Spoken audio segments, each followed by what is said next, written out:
Unraveling the Mystery. Blame it on the moon. Hello, everyone. Welcome back to our channel.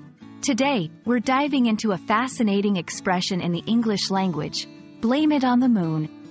This phrase might sound poetic and mysterious, but it's packed with cultural and emotional meanings that we encounter in everyday English.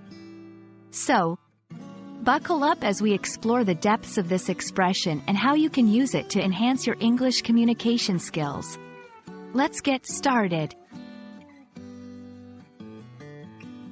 Blame it on the moon is a phrase that suggests attributing unusual, often erratic behavior or events to the influence of the moon. The moon has been a symbol of mystery and change in many cultures, and this expression taps into the age-old belief that the moon's phases can affect human behavior and emotions. It's an example of figurative language, where the literal meaning is different from the intended meaning, adding a layer of complexity and richness to communication.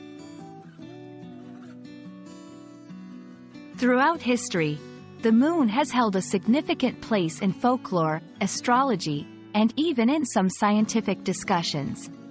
For example, the term lunacy stems from the Latin word for moon, luna, reflecting the historical belief that changes in mental state were related to the lunar cycle. While modern science does not support these beliefs as factual, they persist in cultural references and expressions. Understanding these references can help learners grasp the connotations and subtle meanings behind phrases like, blame it on the moon. In conversation or writing, blame it on the moon is often used playfully or metaphorically to explain away irrational behavior, mood swings, or unexpected events without giving a serious reason. It's a way to add humor or lighten the mood when discussing something perplexing or inexplicable. For example, if someone is feeling unusually moody or if there's a sudden change in plans, saying, "Let's blame it on the moon," can provide a whimsical scapegoat for the situation. And there you have it, the intriguing world behind the phrase, blame it on the moon, unraveled.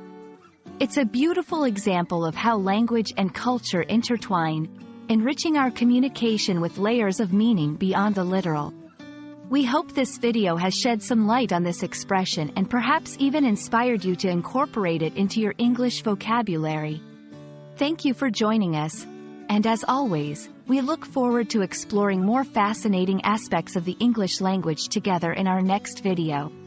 See you soon!